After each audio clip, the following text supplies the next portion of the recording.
कहते हैं, Nyquist method कहते हैं। तो ट्रेडिशनली बोरे प्लॉट आसान है, विजुलाइज करना उसको आसान है, उसको मैनिपुलेट करना आसान है, इसलिए लोग बोरे प्लॉट ही यूज़ करते हैं। लेकिन नाइक्विस्ट प्लॉट्स या Nyquist method is something which is very powerful. इसके अंदर gain margin, phase margin concepts बहुत बेहतर तरीके से आपको नज़र आते हैं एज़ कम्पेयर टू बोरे प्लॉट्स, और कुछ लोग इसको प्रेफर करते हैं डिज़ाइन के लिए। अच्छा, इसमें अब हम ये करेंगे कि इसमें आपने फोकस ये करना है कि अनलाइक बोरे प्लॉट्स में तो हम आपको कह रहे हैं कि जी आपने प्लॉट्स बनाने हैं, वहाँ से फिगर आउट करना है, कंट्रोल डिज़ाइन करना है। तो हम आपको आसान किस्म के नाइक्विस्ट प्लॉट्स तो कहेंगे कि बना लें आप, ठीक है, स्केच करें, देखें। लेकिन कॉम्प्लिकेटेड सिस्टम्स के लिए या थोड़े हायर ऑर्डर सिस्टम के लिए हम आपको नहीं कहेंगे कि नाइक्विस्ट प्लॉट्स बनाएं, ठीक है। आपने बेसिक बनाना उनको सीखा हुआ। लेकिन जब हम किसी सिस्टम की स्टेबिलिटी एनालाइज करना चाह रहे हैं, देखना चाह रहे हैं कि वो स्टेबल रहेगा कि नहीं रहेगा, उस वक्त हम फिर नाइक्विस्ट प्लॉट्स को हम आपको एग्ज़ाम में तो बने हुए दे देंगे, यहाँ पे आप मैटलैब से बना लें और उनसे एनालाइज करें कि ये सिस्टम स्टेबल है कि नहीं। मतलब फोकस आपका होना चाहिए कि नाइक्विस्ट प्लॉट अगर आपके सामने आ जाए तो आप उसको एनालाइज कर सकें। ये आपको ये ना हो कि आप कहें कि ये पता नहीं क्या चीज़ है, हमें नहीं पता ये क्या है, ठीक है। और वैसे भी अब आजकल के ज़माने में हाथ से कोई भी प्लॉट नहीं करता, हर एक कोई ना कोई सॉफ्टवेयर टूल यूज़ करके मोस्टली मैटलैब से ही प्लॉट करते हैं और उसी से फिर आप एनालाइज भी करते हैं और डिज़ाइन भी करते हैं। तो नाइक्विस्ट के पढ़ने के जो दो हिस्से हैं, एक तो है कि हाउ टू प्लॉट, ठीक है। कुछ तो हमने उस दिन आपको एक प्रैक्टिस करवाई थी हल्की सी, आज हम थोड़ा सा उसको आगे और लेके जाते हैं। Secondly, second part would be कि there is a very famous theorem which is called Nyquist theorem। एक इलेक्ट्रिकल इंजीनियरिंग में कॉन्सेप्ट यूज होता है नाइक्विस्ट क्राइटेरियन का, और एक है नाइक्विस्ट थ्योरम। तो ये बेसिकली हम थ्योरम की बात नहीं कर रही, क्राइटेरियन की बात कर रहे हैं। थ्योरम तो सैम्पलिंग के बारे में है, वो बड़ा पॉपुलर थ्योरम है कि आप कहते हैं कि जी सिस्टम की बैंडविड्थ से आपको डबल हमेशा सैम्पल करना चाहिए, और उसका एक वर्जन ये भी है कि फास्टेस्ट फ्रिक्वेंसी से ज़्यादा आपको सैम्पलिंग डबल सैम्पलिंग करेंगे तो आपको ओरिजिनल सिग्नल रिट्रीव होगा। तो वो एक अलग स्टोरी है, वो एक डिफरेंट चीज़ है, उसका इससे कोई ताल्लुक नहीं, सिर्फ नाम सेम है, ठीक है। तो नाइक्विस्ट क्राइटेरियन और नाइक्विस्ट थ्योरम में ये फ़र्क है। इसको हम क्राइटेरियन कहते हैं, मैं हमेशा इसको कंफ्यूज करता हूँ।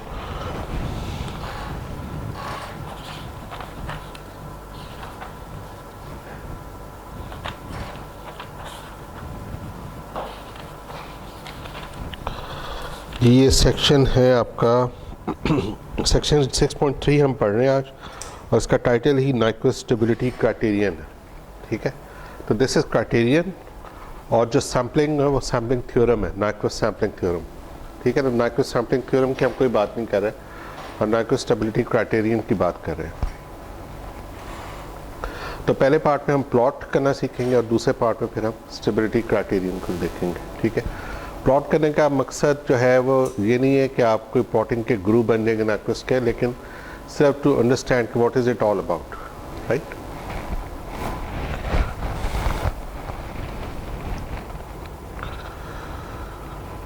तो नाइक्विस्ट क्राइटेरियन भी या नाइक्विस्ट टेक्निक भी एक फ्रिक्वेंसी रिस्पांस टेक्निक है। इसका मतलब है कि हम स्टेडी स्टेट की बात कर रहे हैं, हम ट्रांजिएंट की बात नहीं कर रहे। जैसे बोरे प्लॉट में होता है कि आप साइन वेव इनपुट कर रहे हैं और उस पर देख रहे हैं कि उसका मैग्नीट्यूड फ्रीक्वेंसी के साथ कैसे चेंज हो रहा है, या उसका फेज एंगल कैसे चेंज हो रहा है। तो लाइकवाइज नाइक्विस्ट प्लॉट के अंदर भी आप फेज और मैग्नीट्यूड को देखते हैं।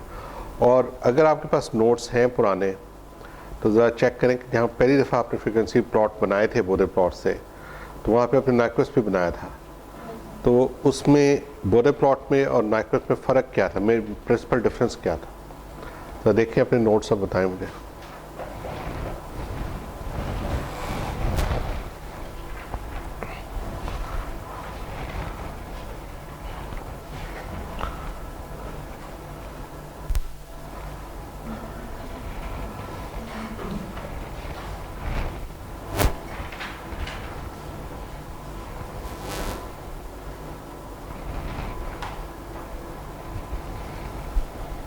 हाँ जी, हैं नोट्स पुराने?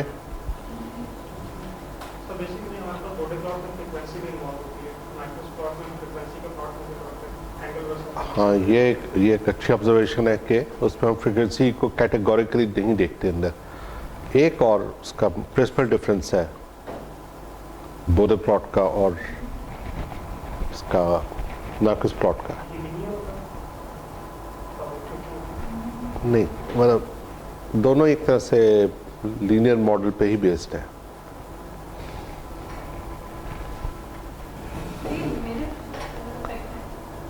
मिरर इफेक्ट उसमें होता है, बिल्कुल सही कह रहे हैं आप, लेकिन जो मेजर डिफरेंस है वो ये है कि बोडे प्लॉट के अंदर आप मैग्नीट्यूड अलग प्लॉट कर लेते हो, फेज अलग प्लॉट कर लेते हो, लेकिन नार्कस प्लॉट में it's like a polar plot. इसको मैथमेटिक्स में पैरामीट्रिक प्लॉट भी कहते हैं कि पोलर प्लॉट होता है। ये पोलर प्लॉट में आप क्या करते हैं कि आप कॉम्प्लेक्स प्लेन के अंदर जो आपके डिफरेंट फ्रीक्वेंसीज के ऊपर एंगल और मैग्नीट्यूड के पेयर्स आ रहे होते हैं उनको आप प्लॉट करते हैं एज अ पोलर प्लॉट। ठीक है, तो आप बेसिकली एंगल और मैग्नीट्यूड को एज अ वेक्टर ट्रीट कर रहे होते हैं। ठीक है, उन वेक्टर्स को जब आप प्लॉट करते हैं और उनको ज्वाइन करते हैं तो फिर आपके पास नार्कस प्लॉट आता है। तो पूरे प्लॉट के अंदर आपको दो प्लॉट्स अलग अलग मिलेंगे।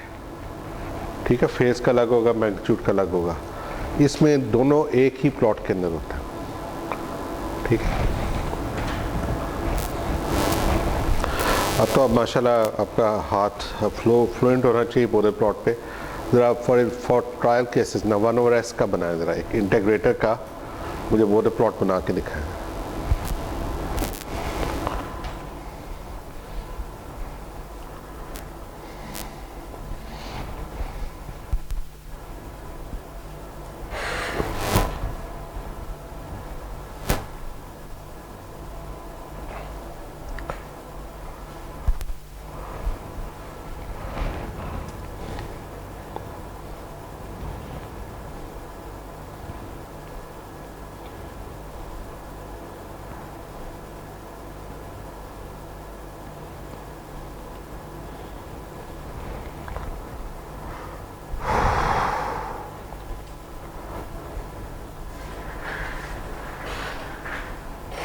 बना लिया? अच्छा, आप में से कोई असर बनाया? जब बनाओ बोर्ड पे आके बनाओ।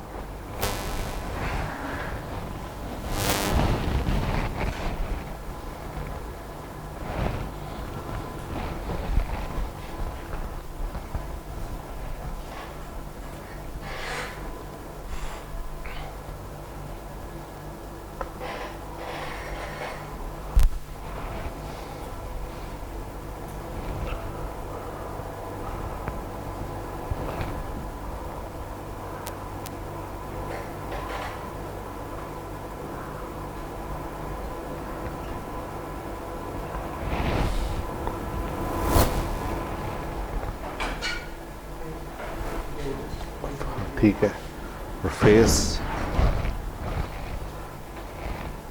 भी बना लो।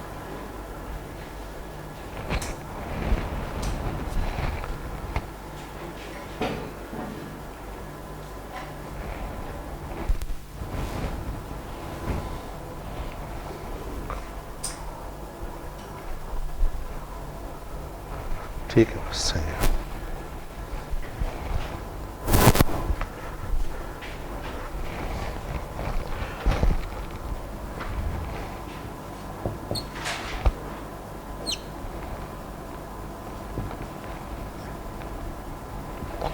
ठीक है, ये सबको समझ आया है। एक्चुअली अब हम वर्क बैक कर रहे हैं। हसन ने ये जो बनाया है इसको मैं टेबल की फॉर्म में लिख रहा हूँ। ठीक है,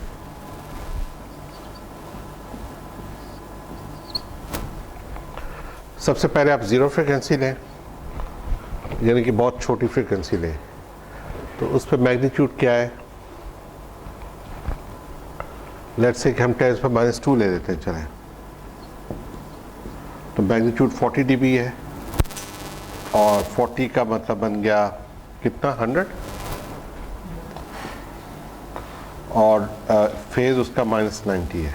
ठीक है, फिर 0.1 है और 0.1 पे 10 है, फेज अगेन -90 है।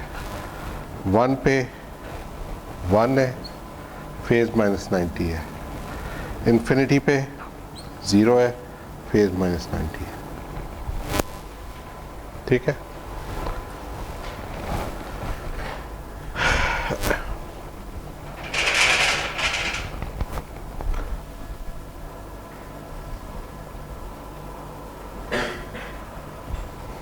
अब मैं कॉम्प्लेक्स प्लेन दोबारा बना रहा हूँ, रियल पार्ट, इमेजिनरी पार्ट, ठीक है।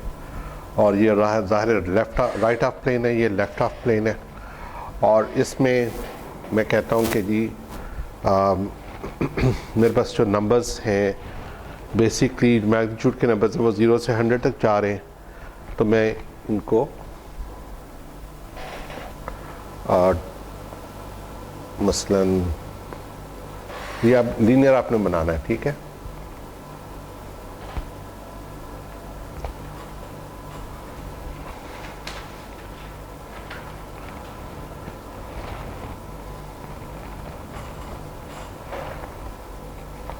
तो हम ये कह रहे थे कि ये 0 है, ये 10 है, 20 है, 30 है, 40, ये 100 है।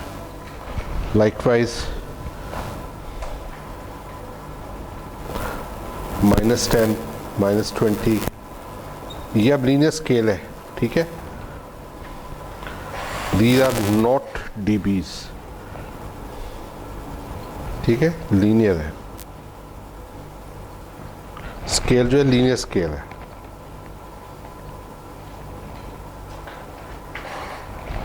ये अपने पास नोट कर लें क्योंकि ये बहुत इंपॉर्टेंट है। बोरे प्लॉट में हम dBs में चलते थे, यहाँ पे हम प्योर जो लीनियर मैग्नीट्यूड है उसको ले रहे हैं, इसलिए आप देख सकते हैं हमने dBs की कोई बात नहीं की। अब आप सबसे पहला देखें कि फ्रिक्वेंसी, अब आपने शुरू करना है लो फ्रिक्वेंसी से स्टार्ट करना और इन्फिनिटी तक जाना है, और एक तरह से फ्रिक्वेंसी पे स्वीप करनी है 0 से इन्फिनिटी तक। और इसमें सबसे पहले आप देखेंगे कि 0 पे 100 है और एंगल इसका -90 है। अब -90 जो एंगल है वो किससे होगा? पॉजिटिव एक्स एक्सिस से, यहाँ से, ठीक है। -90 का मतलब है कि आपने क्लॉक एंटी क्लॉकवाइज नहीं जाना बल्कि क्लॉकवाइज जाना है। क्लॉकवाइज जाके आप इस तरफ को आएंगे और कितना आएंगे? -100 के ऊपर आएंगे। तो -100 का पॉइंट मेरे पास कोई इधर आ जाएगा, ठीक है। ये पॉइंट को अगर मैं लाइन खींचूँ तो ये मुझे -90 का एंगल देगा और 100 का -100 का गेन देगा, ठीक है। और 100 का गेन देगा, बल्कि सॉरी -100 का कोई गेन नहीं होता, 100 का देगा। अच्छा, उसके बाद अब आ जाए आप अगला जो मेगा का अगला पॉइंट है 0.1 का, उस पर 10 है और वही एंगल -90 है, तो वो यहाँ पे आ जाएगा, ठीक है। और आफ्टर बल्कि यहाँ पे चल रखें फ़िलहाल। अच्छा, उसके बाद 1 पे 1 हो जाएगा, 1 कोई यहाँ पे आ जाएगा, बहुत छोटा नंबर एक आ जाएगा, ठीक है। और 0 इन्फिनिटी पे 0 हो जाएगा। तो अब मैं अगर इसको प्लॉट करूँ तो मेरे पास ये चीज़ आ जाएगी। इनको सबको ज्वाइन कर दिया मैंने, तो ये एक लाइन आ गई और ये स्टार्टिंग पॉइंट इसका तकरीबन 0 पे था और एंड पॉइंट इसका इन्फिनिटी पे होगा।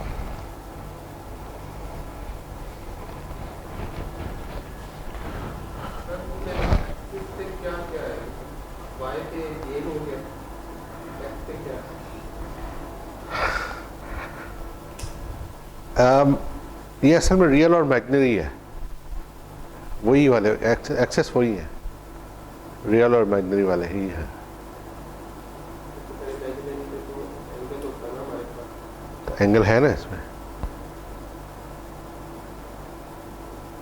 नहीं, 90 का और -90 का एंगल, आप ये समझ लो कि उसी चीज़ को आप पोलर फॉर्म में प्लॉट कर रहे हो।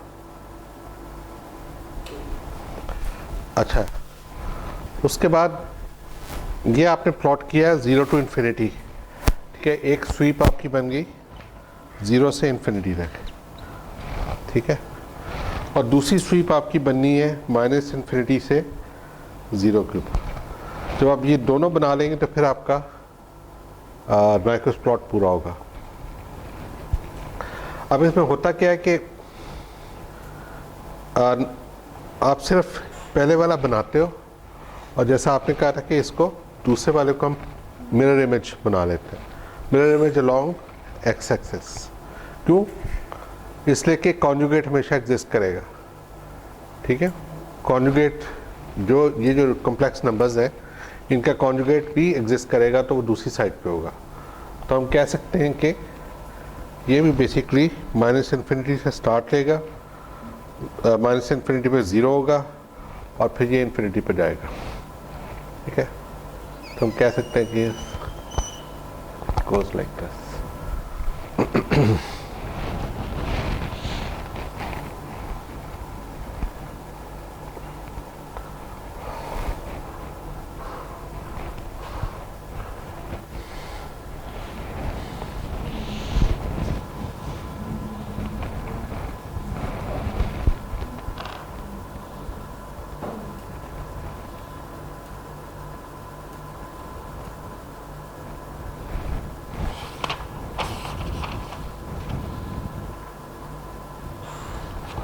हाँ जी, एनी क्वेश्चन?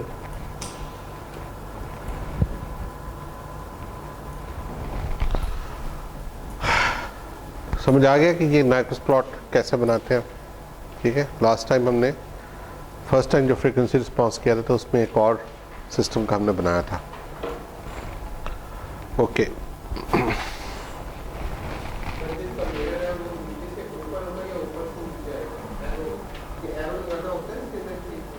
नहीं एरो भी नहीं आप लगाते, जैसे मैंने आपके लिए लगाया, एरो लगाते नहीं आप। हाँ, आपसे मेंशन कर देते हैं कि ओमेगा इन्फिनिटी कहाँ है और ओमेगा 0 कहाँ है।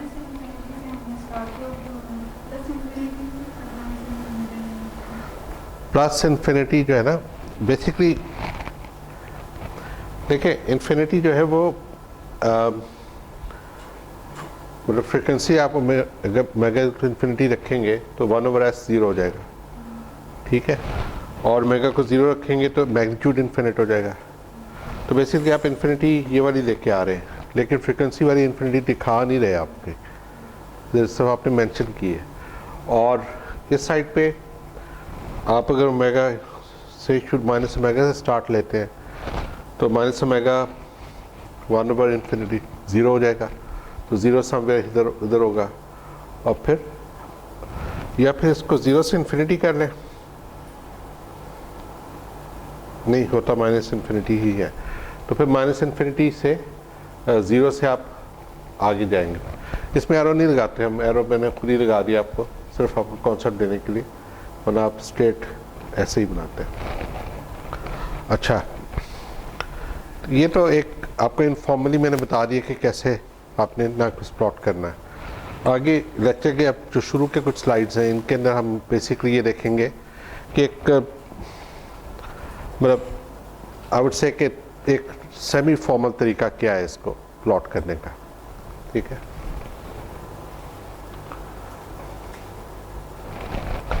ओके जी, ये बारे में हमने कहीं से डाउनलोड किए slides, I should have given the reference, लेकिन मैं आपको रेफरेंस नेक्स्ट टाइम बता दूंगा। ओके, तो नाइक्विस्ट प्लॉट से होते हैं ना, वो उसी तरह लीनियर सिस्टम्स के बारे में बताते हैं जिसे बोरे प्लॉट्स बताते हैं। और बोरे प्लॉट्स में आपके पास 2 प्लॉट्स होते हैं, नाइक्विस्ट में सिर्फ एक होता है, और उसमें सिंगल प्लॉट पे आप फेज और एम्पलीट्यूड को दिखाते हैं और using frequency as a parameter, तो इसको हम पैरामीट्रिक प्लॉट भी कहते हैं। और नाइक्विस्ट प्लॉट्स है प्रॉपर्टीज़, तो इससे हम बोरे प्लॉट्स हम डायरेक्टली स्टेबिलिटी अखज़ नहीं कर सकते, लेकिन इससे कर सकते हैं। बोरे प्लॉट से स्टेबिलिटी बताना बड़ा मुश्किल काम है, थोड़ा सा आपको एक्सपीरियंस चाहिए। यहाँ पे हम स्ट्रेट अवे एक नाइक्विस्ट स्टेबिलिटी क्राइटेरियन अप्लाई करके हम बता सकते हैं कि सिस्टम स्टेबल है या अनस्टेबल है। अच्छा, तो ये बात इस्टेब्लिश हो गई कि नाइक्वेस्ट प्लॉट जो है वो पोलर प्लॉट है और लीनियर सिस्टम का है, वो लीनियर सिस्टम का ही, ठीक, ये नोट कीजिएगा। और it's a plot of the transfer function with s is equal to j omega. इसका मतलब है कि हम फ्रीक्वेंसी रिस्पांस देख रहे हैं, ठीक है, सिग्मा को ज़ीरो ले रहे हैं। तो हमने अब जी ऑफ जे ओमेगा यानी मैग्नीट्यूड लेना है और उसका फेज निकालना है, क्योंकि ये कॉम्प्लेक्स नंबर का फंक्शन है, J omega is a complex number, तो जी भी एक कॉम्प्लेक्स फंक्शन होगा और उसकी वैल्यूज़ कॉम्प्लेक्स होंगी, लेकिन वो जो कॉम्प्लेक्स वैल्यूज़ होंगी वो फ्रीक्वेंसी के साथ चेंज होंगी। जैसे जैसे मैं ओमेगा को चेंज करूँगा कॉम्प्लेक्स वैल्यूज़ चेंज होती जाएंगी, ठीक है। So G of J omega will depend on frequency and frequency will be parameter, and इसमें आप बेसिकली वो जो आपका क्वेश्चन था कि वाई एक्सिस पे क्या एक्स एक्सिस पे क्या है, तो हम इमेजिनरी पार्ट को रियल पार्ट के अगेंस्ट प्लॉट कर रहे होते हैं, ठीक है, यानी कि ये कॉम्प्लेक्स प्लेन जो होता है जैसे वही चीज़ है। अच्छा, ये इम्पॉर्टेंट स्लाइड है, ये आपके लिए थोड़ी सी नई होगी। तो आपने 3 या 4 पॉइंट्स पे ना फिगर आउट करना है कि जो आपका जी ऑफ जे ओमेगा का ट्रांसफर फंक्शन है उसकी क्या वैल्यूज़ है। वो अगर आप ये 4 वैल्यूज़ निकाल लेते हैं ना, ये 4 वैल्यूज़ फाइंड कर लेते हैं, तो आप पोलर प्लॉट या नाइक्वेस्ट प्लॉट बड़े आराम से बना सकते हैं, ठीक है। पहला क्या है कि आपने ओमेगा को ज़ीरो पुट करना है और देखना है कि जी ऑफ जे ओमेगा और का मैग्नीट्यूड और उसका एंगल क्या आ रहा है, फेज़ क्या आ रहा है। दूसरा पॉइंट, जब फिर दोबारा आपने जैसे देखा था आपने 0 टू इन्फिनिटी हमने स्वीप की थी, तो अब इन्फिनिटी पे हमने करना है, ठीक है। अगली स्लाइड में वो ये कह रहा है कि एक मिडल पॉइंट भी ले लें, लेकिन मिडल पॉइंट के लिए आपको बहुत ज़्यादा सॉर्ट ऑफ जजमेंट करनी पड़ेगी कौन सा पॉइंट लेना है, ठीक है। तो फिलहाल आप कहें कि हाँ 0 और इन्फिनिटी तो ज़रूर लेना है, ठीक है। एक ओमेगा को 0 ले लें, एक ओमेगा को इन्फिनिटी ले लें। उसके बाद आपने सॉल्व करना है कि कब इमेजिनरी पार्ट जो जी ऑफ जे ओमेगा का इमेजिनरी पार्ट है वो कब 0 हो रहा है, किस फ्रीक्वेंसी पर 0 हो रहा है, ठीक है। तो वो आपका एक पॉइंट आ जाएगा। Basically when the plot crosses the real axis, ठीक है, यानी कि कब इमेजिनरी पार्ट 0 हो रहा है, and where the plot crosses the imaginary axis, यानी कि जब रियल पार्ट 0 हो रहा है। इसको ऐसे देखें कि अगर मेरा पोलर प्लॉट जो है ये नाइक्वेस्ट प्लॉट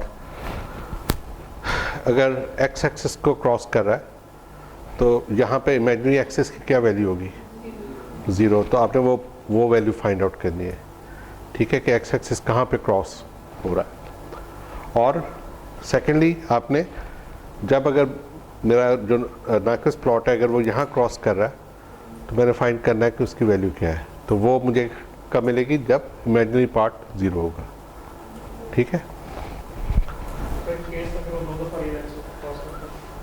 दोनों अगर वो दो दफा रियल एक्सिस को क्रॉस करता तो फिर 2 पॉइंट्स होंगे, फिर 2 पॉइंट्स हैं। अब क्या आगे एक एग्जांपल भी है जिसमें 2 पॉइंट है, ठीक है। 2 पॉइंट्स क्रॉस करने का मतलब है कि आपके पास एक क्वाड्रेटिक इक्वेशन आ रही होगी और वो ओमेगा की 2 वैल्यूज देगी आपकी, ठीक है। अच्छा, अब ये प्रॉब्लम नंबर 1 है। बाय द वे जो अब आपके टीए हैं जासिर, उनको कहेंगे तो ये वो आपको ये लेक्चर अपलोड कर देंगे, ठीक है। अच्छा, ये वही 1/s है। इसमें आप देख सकते हैं कि हमने कहा कि सिग्मा को 0 रखा है तो 1/j ओमेगा हो गया, और इसको हमने j को ऊपर और नीचे मल्टीप्लाई कर दिया, तो हमारे पास सारा इमेजिनरी पार्ट ही आ गया, रियल पार्ट 0 है, और जो इमेजिनरी पार्ट है वो -1/ओमेगा, ठीक है। और इसका अगर मैं मैग्नीट्यूड लूँगा तो 1/ओमेगा² होल अंडर रूट होगा, तो वो 1/ओमेगा आ जाएगा। और इसका जो फेज़ होगा वो होगा tan inverse of imaginary divided by real, या बेसिकली इमेजिनरी जो रियल पार्ट इसमें 0 है, तो इमेजिनरी अगर है तो ये -90 बन जाएगा स्ट्रेट, क्योंकि -1/ओमेगा। तो फेज़ भी आ गई, वही जो आपने ये बनाया था अभी यहाँ पे आ गया। और अब आपने पोलर प्लॉट जो बनाया आप देख सकते हैं कि यहाँ से आप चले और इधर तक आ गए। ये फ्रिक्वेंसी का इन्फिनिटी पॉइंट है और यहाँ के इन्फिनिटी पे आपका मेगा का 0 पॉइंट होगा। ठीक है, इस स्लाइड पे कोई इशू, कोई क्वेश्चन, कोई चीज़?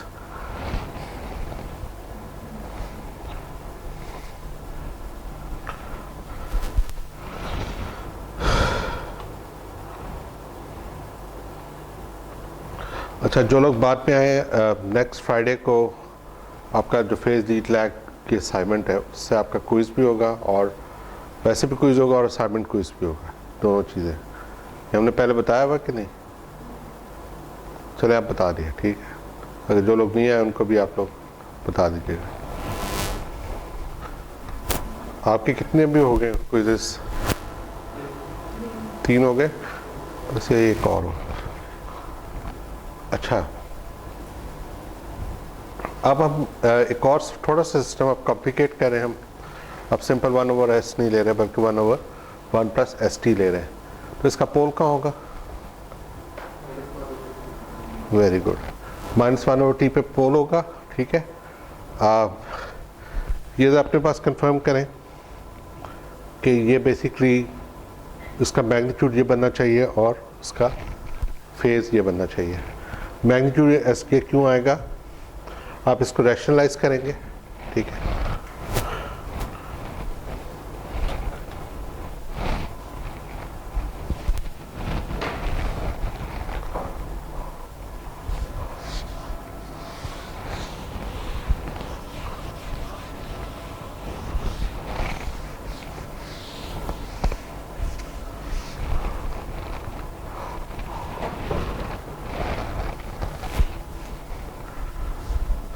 इसकी डेवलपमेंट कुछ ऐसे है कि g(j)⍵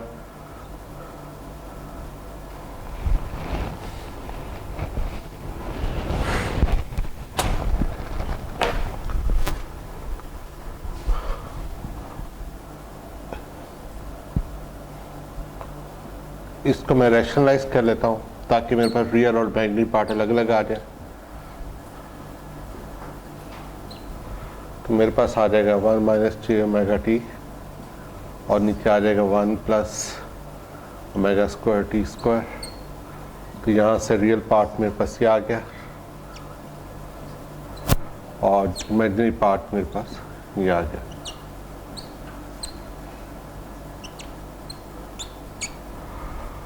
और जो मैग्नीट्यूड है वो बेसिकली इनका स्क्वायर होगा और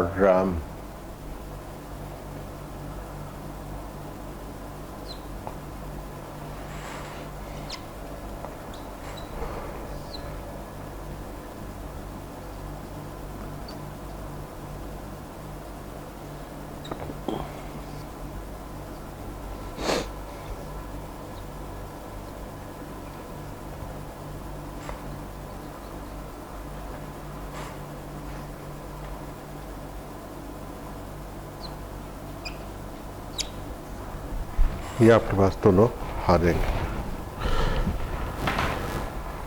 मेरा ख्याल ये हमने पहले भी किया होगा।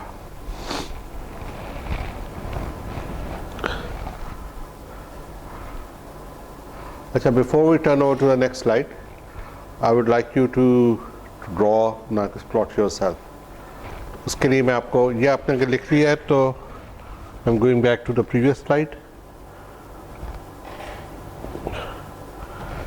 ये 4 पॉइंट्स निकालें ज़रा।